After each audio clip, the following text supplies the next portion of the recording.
은퇴 후에도 명품 중독? 허름한 집에 사는 지인의 충격 실체. 요즘도 그 명품백 들고 다니시더라고. 멋지시네. 에이, 멋지긴요. 사실 집은 전세도 아닌 월세인데요. 이 말을 들었을 때 나는 할 말을 잃었다. 겉으로는 우아하고 여유로워 보였던 지인이 은퇴 후엔 명품 소비로 인해 주거조차 안정되지 못했다니. 이게 남의 일만은 아니겠구나 싶었다. 사실 요즘 들어 주변에서 은퇴 후 삶에 대한 얘기가 자주 들린다. 연금만으론 택도 없다. 애들 뒷바라지 하다 보니 노후 준비가 엉망이다. 나는 그래도 연금도 있고 보험도 있고 괜찮아 하는 사람도 있지만 속사정을 들여다보면 예상외로 준비 안 된 경우가 많다. 특히 은퇴 후에도 이전 소비 습관을 유지하려는 사람들, 그 중에서도 명품 소비를 끊지 못하는 이들의 사연을 들으면 안타깝기 그지없다. 젊을 때 돈을 잘 벌었다고 해서 그 소비 습관이 은퇴 이후까지 이어질 수 있는 건 아니다.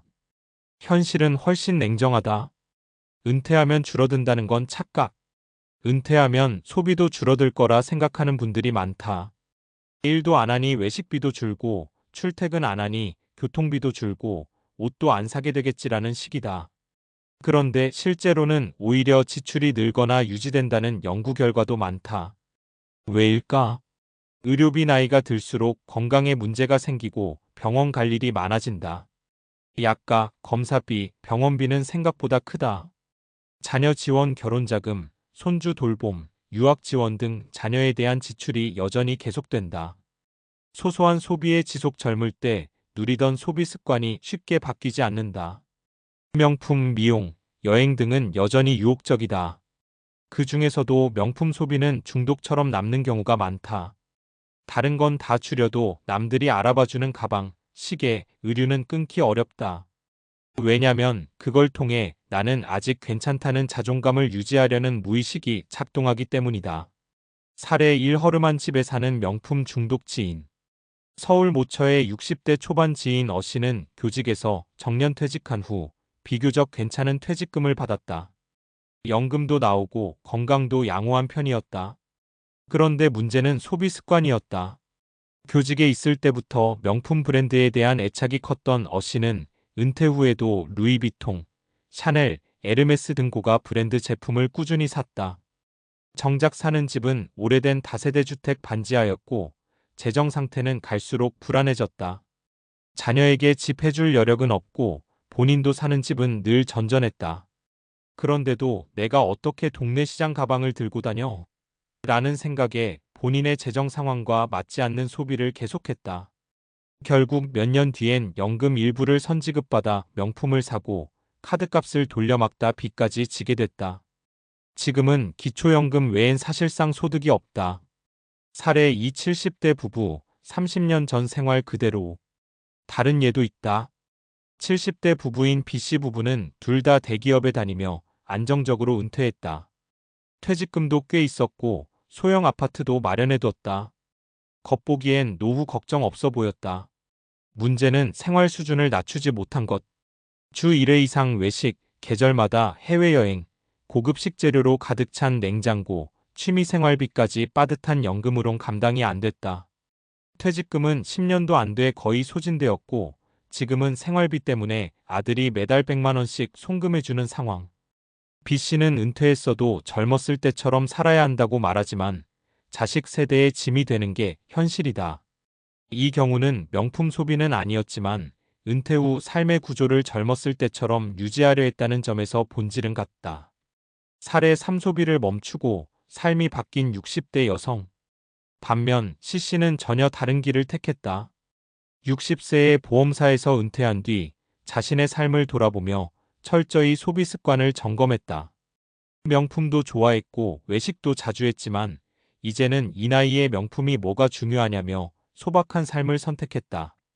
퇴직금 일부는 소형 오피스텔을 전세로 돌리고 나머지는 장기 국채와 연금형 상품에 투자했다. 핸드백은 하나로 충분하다며 백화점보다 전통시장이나 온라인 마켓을 주로 이용한다. 지금은 작은 화분 하나에도 행복을 느껴요. 명품도 좋지만 매일 불안하게 살아가는 건 더 무서운 거더라고요.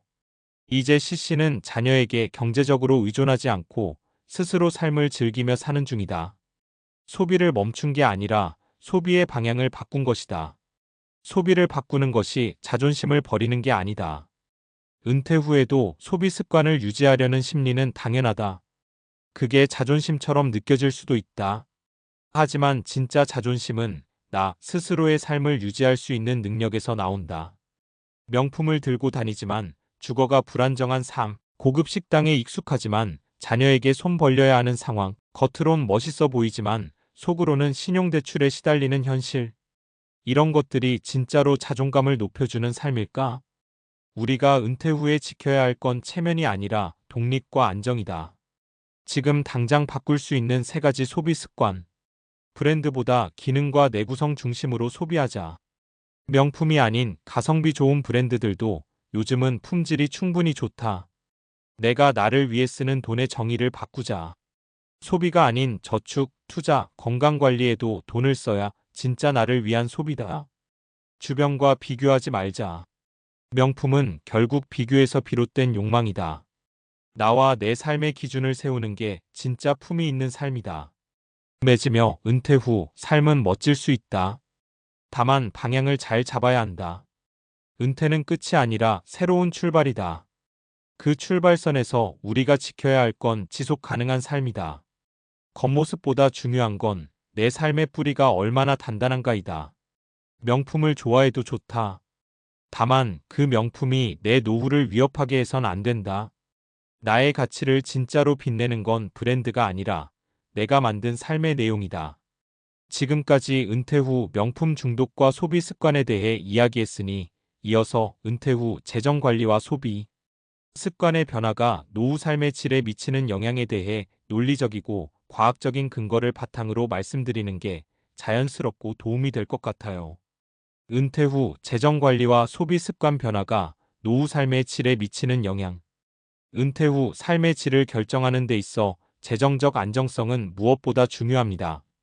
재정 상태가 불안정하면 스트레스가 커지고 건강도 나빠지며 결국 삶의 만족도와 행복도가 급격히 떨어지기 때문입니다. 1. 재정 스트레스와 건강의 상관관계. 미국 심리학 KPA의 연구에 따르면 재정적 불안은 심리적 스트레스의 주요 원인 중 하나로 꼽힙니다. 재정 스트레스가 지속되면 우울증, 불안장애 같은 정신 건강 문제뿐 아니라 혈압 상승, 심혈관 질환 위험 증가 등 신체 건강에도 악영향을 미칩니다.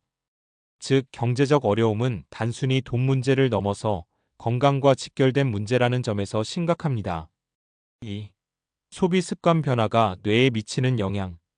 인지신경과학 분야 연구에서는 소비와 관련된 뇌의 보상 시스템 도파민 분비 등이 젊은 시절에는 강하게 활성화되지만 나이가 들수록 변화한다고 밝혔습니다. 젊을 때는 새로운 명품을 산다. 멋진 외식 경험 같은 자극이 강한 쾌감을 주지만 은퇴 이후에는 이런 자극에 대한 반응이 줄어드는 경향이 있죠. 따라서 무리한 소비로 일시적 행복을 쫓는 것보다는 일상 속 작은 만족감과 긍정적 기억을 만들어가는 지속 가능한 소비가 뇌 건강에도 좋다는 과학적 근거가 있습니다. 3. 재정 계획과 노후 준비의 효과. 경제학 연구에서도 은퇴 전부터 철저한 재정 계획을 세우고 지키는 사람일수록 은퇴 후 삶의 만족도가 높다고 보고합니다. 계획적인 저축, 합리적인 투자, 그리고 무엇보다도 자신의 소비 습관을 인지하고 조절하는 능력이 중요하죠. 뿐만 아니라 사회복지학에서는 은퇴 후 소비 통제 능력이 높을수록 경제적 독립성을 유지하며 사회적 관계도 긍정적으로 유지된다는 결과가 나왔습니다. 이는 경제적 독립이 정신적 사회적 안정에도 직결되기 때문입니다.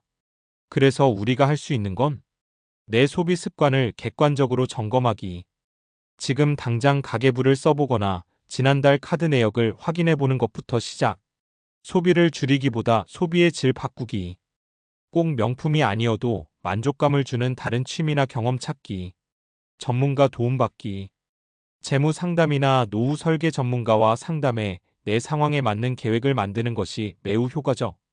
정리하며 은퇴 후 삶에서 재정적 안정은 행복과 건강의 기본입니다.